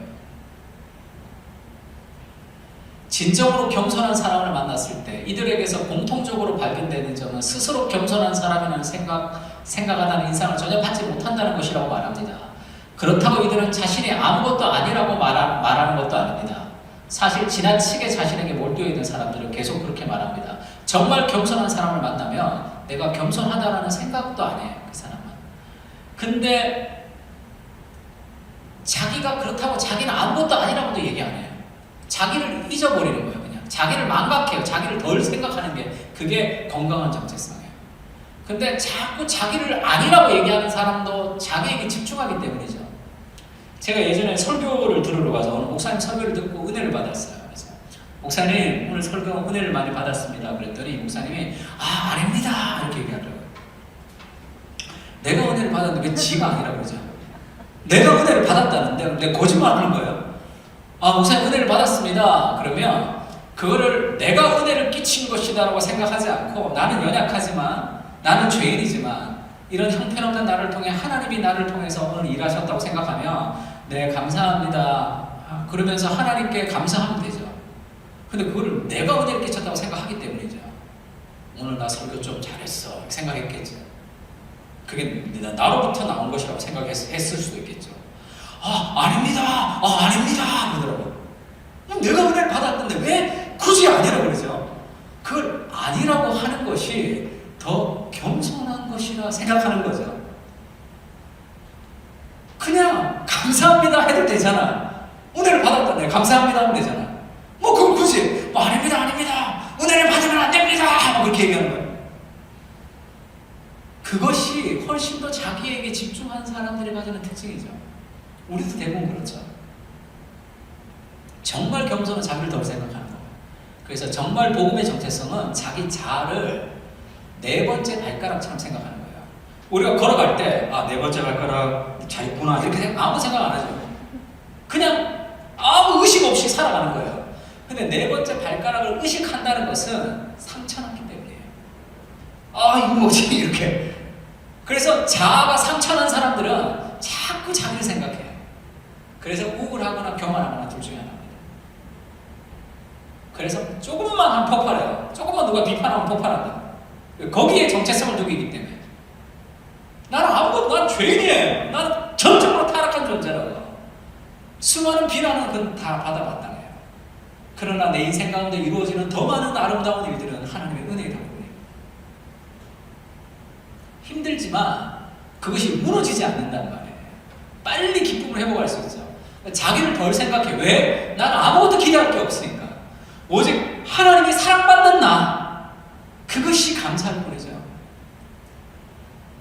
복음을 통해 진정으로 겸손해진 사람은 지금 자기 앞에 있는 사람에 대해 관심으로 충분합니다. 복음적 겸손의 핵심은 같이 읽을까요? 시작!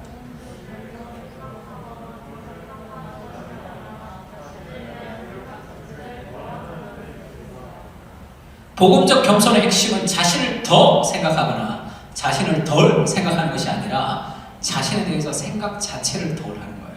그래서 하나님과 이웃을 향한 사람들이 많습니다. 그 생각들이 많아요. 나는 하나님과 이웃을 생각하고 자기를 생각 안 하는 사람이 있어요. 그래서 자기한테는 돈도 안 쓰면서 하나님과 이웃에게 돈을 많이 쓰는 사람이 있어요. 근데 한 번씩 폭발하는 사람들이죠.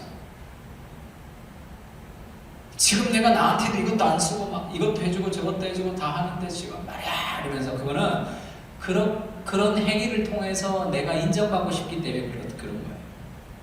그것을 통해서 내가 인정받고, 근데 그걸 통해서 내 인정이 없으니까 그래 폭발한다. 참된 사랑은 만족에서 온 거예요. 내가 아무것도 하지 않아도 그리스도께 사랑받는 존재야. 나는 그런 존재라고. 내가 뭘 좀 못하고 이러도 이 상태에서도 내가 완전히 사랑받는 존재. 누가 뭐 이렇게 비난하고 뭘 해도 그것은 세상의 평가에 잣대잖아.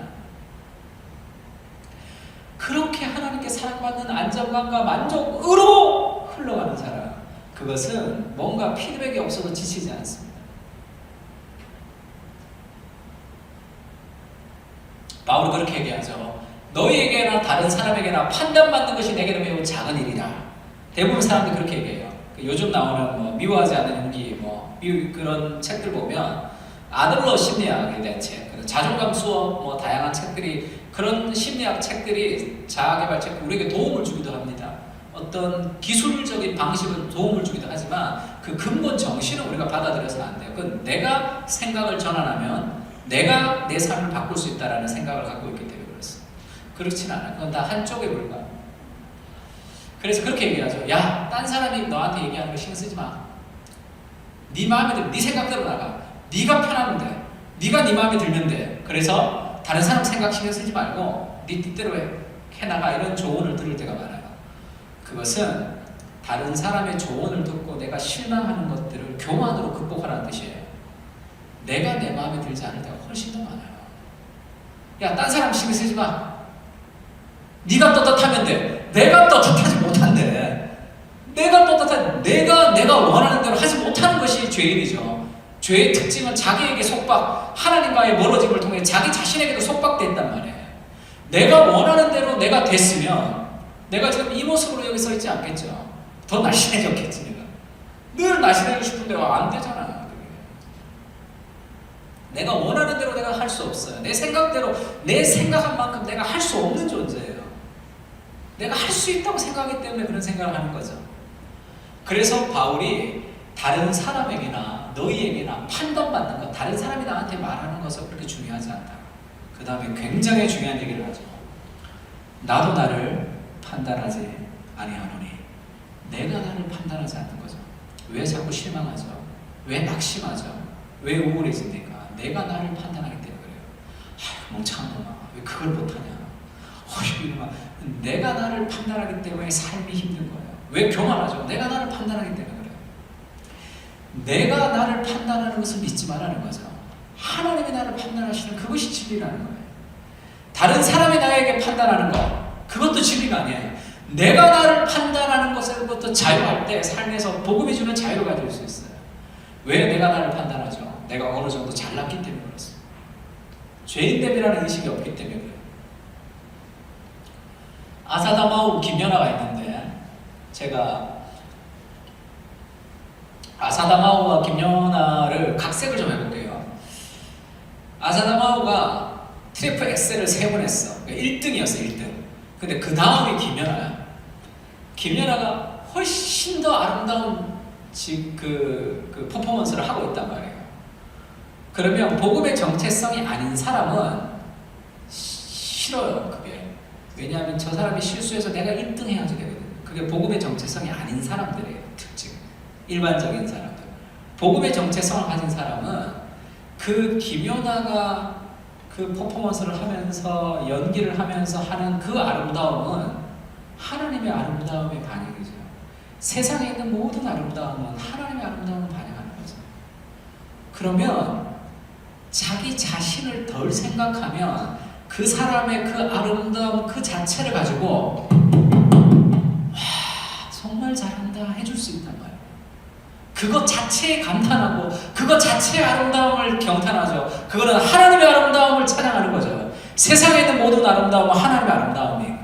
근데 그렇게 하지 못하는 이유는 뭐죠? 자기 자신을 생각하기 때문이죠. 얘가 못해야지 내가 잘하고 얘가 잘해야지 내가 못하는 그런 생각을 하기 때문에 거기서부터 자유하지. 내가 나를 판단하는데 자유하지 못하기 때문에 그 삶에서 여러 가지 질투와 여러 가지 그런 희한한 대인관계의 끈 속에서 우리가 힘들어하고 있는 거죠. 복음의 정체성은 나를 좀 덜 생각해요. 나를 좀 덜 생각해요. 이야, 너 잘한다. 박수 좀 씁니다. 그럼 어떻게 되는지 알아요? 정말 좋은 CEO들은 다 박수 잘 쳐주는 사람들이에요. 그 자기보다 더 훌륭한 사람들을 데리고 함께 일한다고. 팀을 이루는 능력이죠, 그게. 그것이 소통하는 리더십의 특징이죠. 내가 제일 잘 알아야 돼. 다 내 말을 들어야 돼. 그럼 자기보다 못한 사람들과 늘 일하게 되어 있어요. 수준이 자기 수준을 넘을 수가 없다. 그래서 복음의 정체성을 가질 때 우리는 훨씬 더 아름다운 공동체를 만들어낼 수 있습니다. 마틴 로이드 존스 목사님이 영적 침체라는 책에서 이렇게 얘기했습니다. 제가 첫째 날에도 잠깐 언급을 했는데요.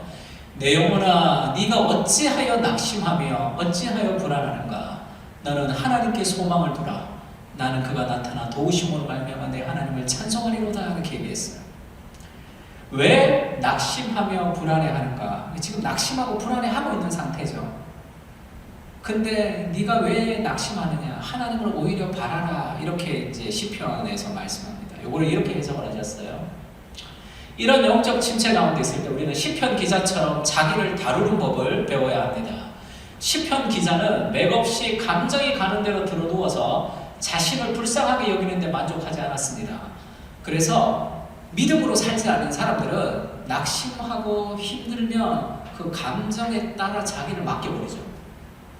그래서 그 낙심이 흘러가는 끝까지, 감정의 끄트머리까지 자기를 막 끌고 갑니다. 잠수 탑니다. 근데 시편 기자는 안 그랬다는 거죠. 그 자기를 불쌍하게 여기는데 만족하지 않았습니다. 그보다 훨씬 중요한 일을 했는데 바로 자신에게 말을 거는 것이었습니다. 자아가 우리에게, 노란색 한번 읽을까요? 자아가, 시작.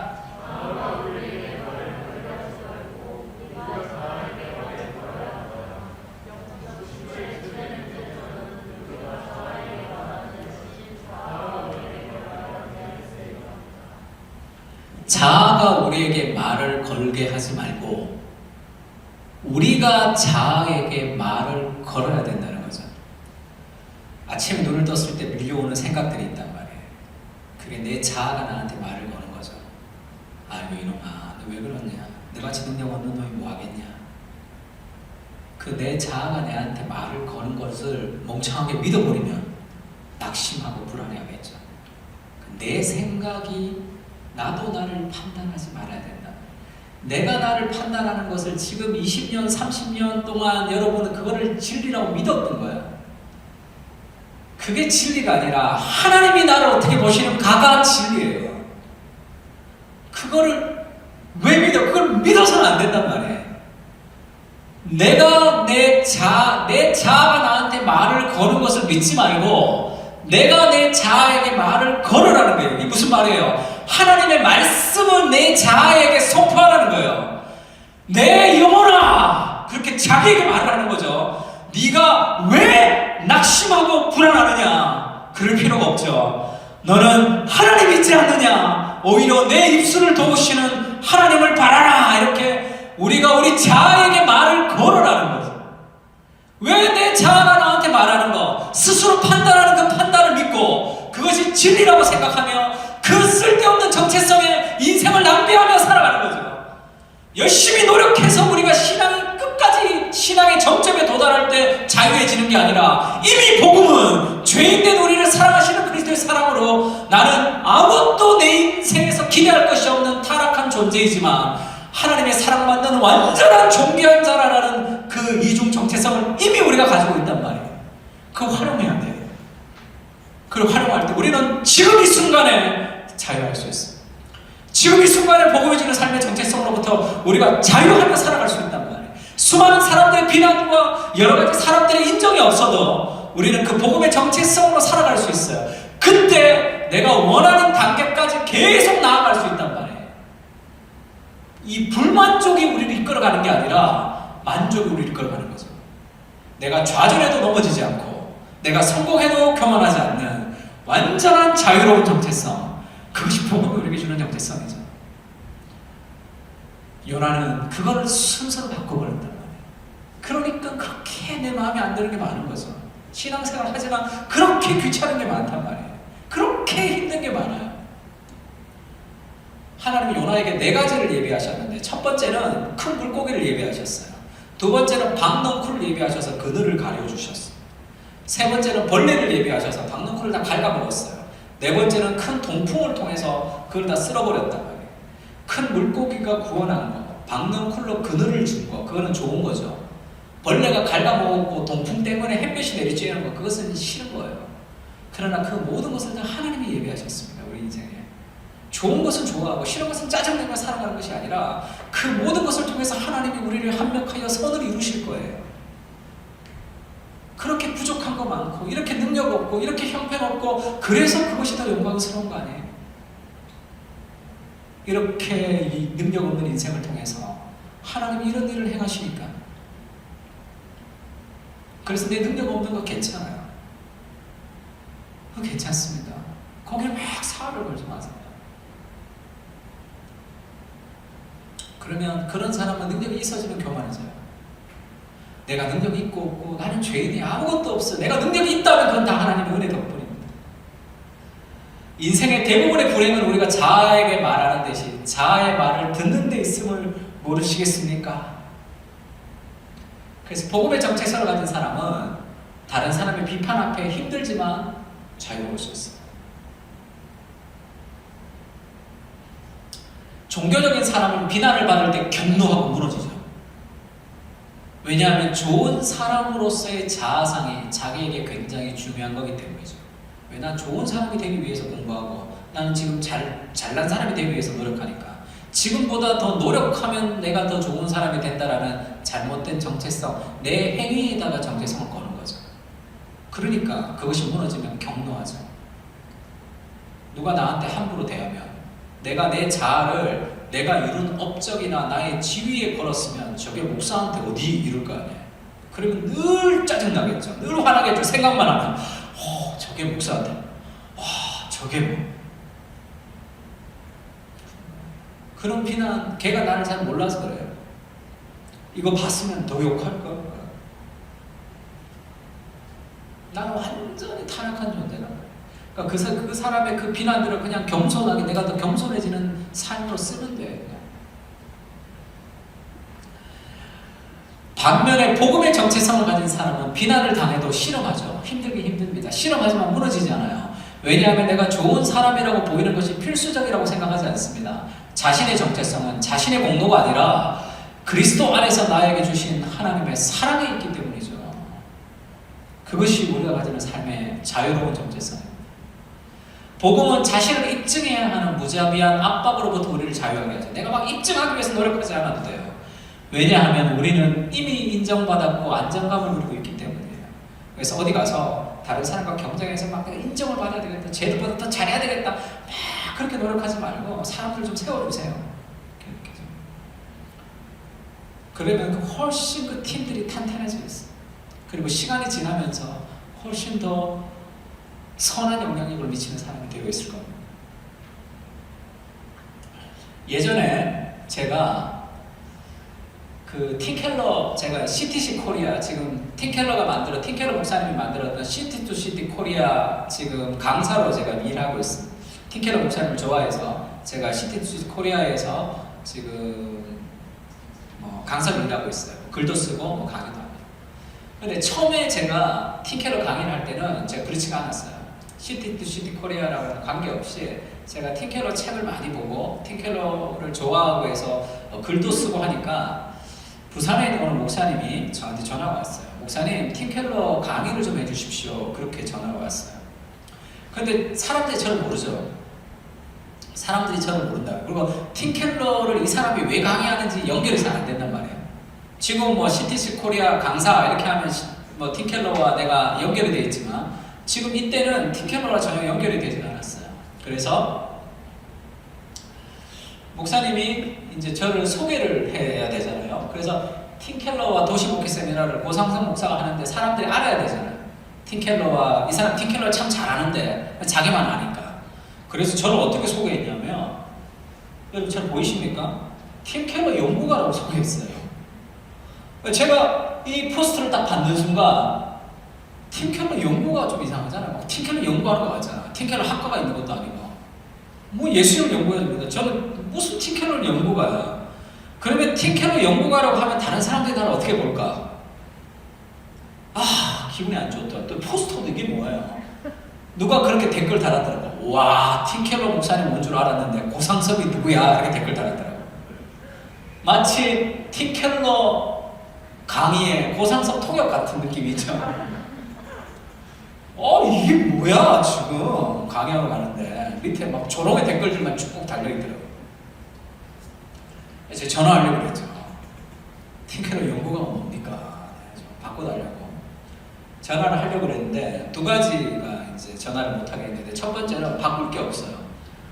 팀켈러 애정가 했다가 그것도 너무 좀 야식꼬리하잖아요. 그래서 바꿀 게 없었고 두 번째는 내가 왜 기분이 나쁜가를 생각했죠. 제가 왜 기분이 나쁜가요? 나는 이 정도 되는 사람이거든요. 근데 이 정도 되는 나를 팀켈러 연구가라고 이 정도로 낮추어 왔기 때문이죠. 그래 기분 나빠요. 나는 나 티켓로 연구 좀 한다고 떠벌리고 다니는 그런 껄렁껄렁한 사람처럼 보이고 싶지 않은 거죠. 나는 이 정도 되는 사람인데 나를 이 정도로 생각하니까 화나는 거죠. 그게 우리가 가지고 있는 정체성이죠. 나는 죄인이고 정말 내 안에서 기대할 게 아무것도 없습니다. 그러나 지금 내가 칭송받는 모든 것은 하나님의 은혜와 하나님의 사랑 때문이죠. 사랑 때문이야. 내가 잘나서 설교하는 것도 아니고 내가 잘나서 뭘 하는 것도 아니잖아. 다 하나님의 은혜 주지 않으시는 나는 정말 전적으로 타락한 어딘가 죄 가운데 빠져 있을 거죠. 그래서 지금도 사람들 저를 티켓로 연구가라고 불러요. 어디 가면 티켓로 연구가라고 얘기합니다. 그러고 보니까 연구가 괜찮잖아요. 뭐 딴 거 연구가 티켓로 연구한다는데 뭐. 우리 아들은 티켓로 연구만 하지 말고 티켓로처럼 목회 좀 하라고 돈 좀 벌어오라고 그렇게 얘기하던데, 제가 복음의 정체성이 아니었으면 누가 어디서 함부로 이렇게 좀 애를 때리거나 좌절했겠죠. 제가 복음의 정체성을 갖고 있어서 저희 아들한테 그렇게 얘기했어요. 네 말이 맞다. 그러나 아빠가 티켓로 연구가로서 강의하는 것은 두 가지 의미가 있다. 첫 번째는 아빠가 티켈러처럼 연구를 목회를 못하지만 티켈러를 연구를 해야지 목회를 할 수 있지 않느냐. 그게 첫 번째. 아직은 안 되지만 시간이 지나면 될 수 있다. 두 번째, 아빠는 티켈러를 연구해서 그렇게 목회를 못할 수 있지만 아빠가 연구한 것을 통해서 다른 사람이 티켈러처럼 목회할 수도 있지 않냐. 그래서 이거는 의미가 있다 이렇게 얘기했습니다. 말도 안 된다 이렇게 얘기하던데, 근데 우리 아들이 중3이었거든. 지금은 고1이라, 그때 중2였고 이때 지금은 고1이라 조금 철이 들었습니다.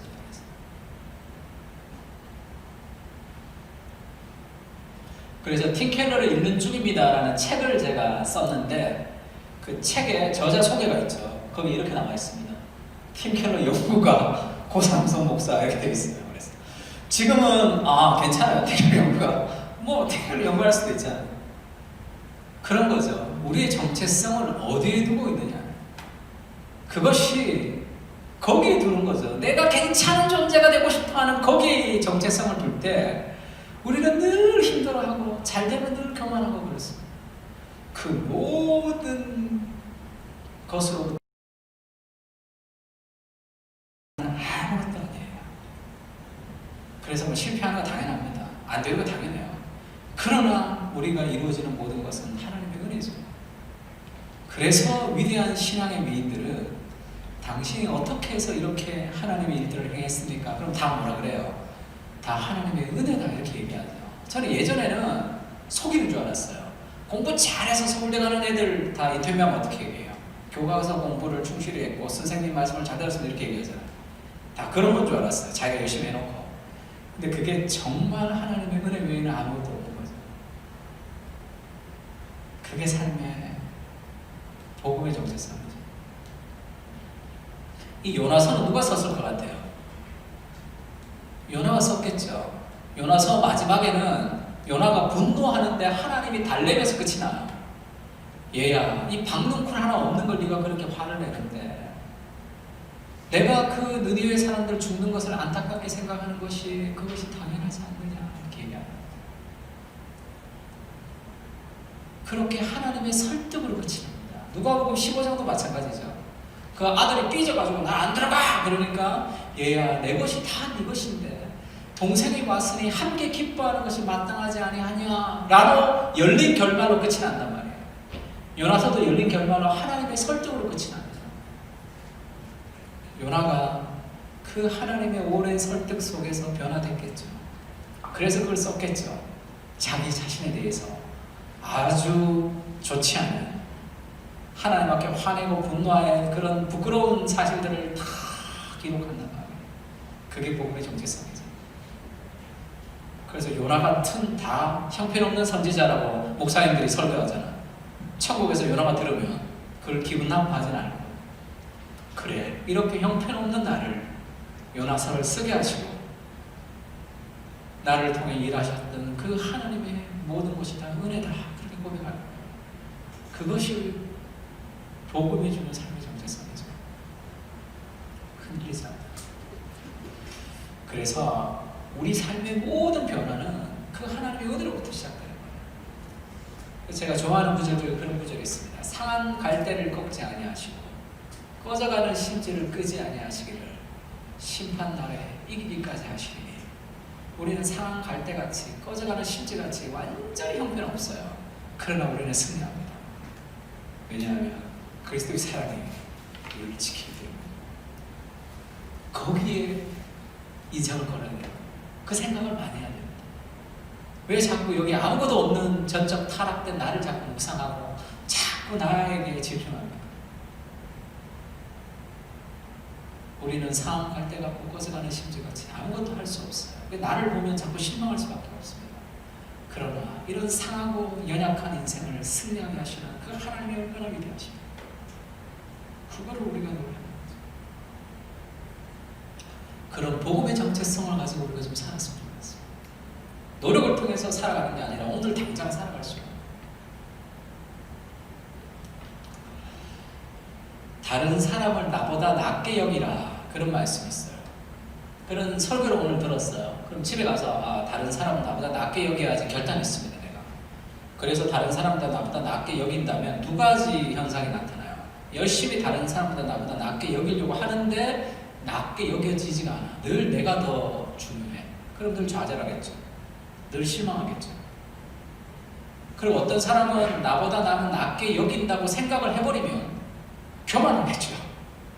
나는 나보다 남을 낫게 여기는 남보다 더 괜찮은 사람이, 이렇게 생각해 버린 거예요. 복음은 나보다 남을 낫게 여겨야 되는데 나는 나보다 남을 낫게 여기는 그런 존재라는 거예요. 그렇게 교만해진다. 그 인간의 노력으로 도달할 수 있는 영역이 아니기 때문이죠. 바울이 그렇게 얘기합니다. 나보다 남을 낫게 여겨라 얘기하면서 너희 안에 이 마음을 품으라. 곧 그리스도 예수의 마음이니 그는 그곧 하나님의 본체시나 동등됨을 여길 것을 여기지 아니하시고 오히려 자기를 비워 조의 형체를 가져 십자가에 죽기까지 복종하셨으니 십자가에 죽으심이라. 이 마음을 품는 게 뭐죠?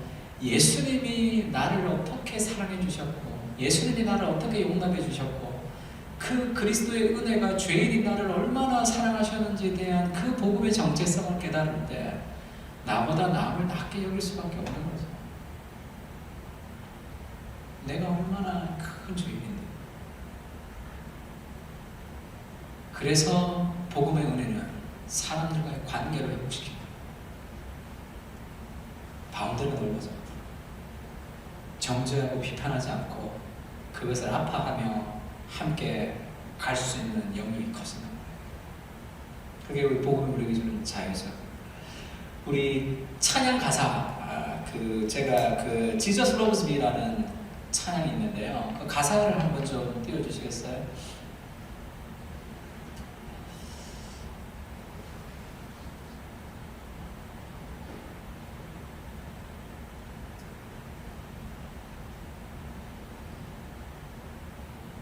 이런 가사가 있죠. 이런 가사가 있습니다. 이게 크리스 탐린의 찬양인데 I was lost, I was chained. 나는 길을 잃었고 나는 묶여 있었어요. 그리고 세상이 나를 붙들고 있었죠. 그리고 내 마음은 돌같이 굳어져 있었고 I was covered in shame. 나는 이 부끄러움 속에서 있었죠. 이 죄책감과 부끄러움 속에 자기가 자기를 생각하니까 세상 가운데 죄 가운데 참 부끄러운 존재라고 생각했습니다. 근데 when he came from me, 그 하나님이 나에게 찾아오셨죠.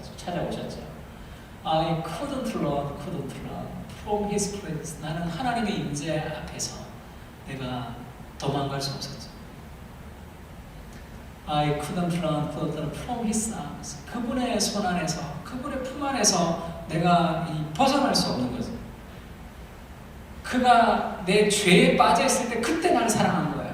내가 뭔가를 해서 사랑하는 게 아니라. 그래서 Jesus, He loves me, He loves me. 예수님은 나를 사랑하십니다. 나를 사랑하세요. His for me가 뭐예요? 그분은 나를 위해서 존재하시는 거죠. 그 사랑이 나를 향하고 그분이 나를 위해서 존재하시는 그런 거죠. Jesus, how can it be? 예수님, 어떻게 그럴 수 있냐? 어떻게 그렇게 사랑할 수 있냐는 거죠.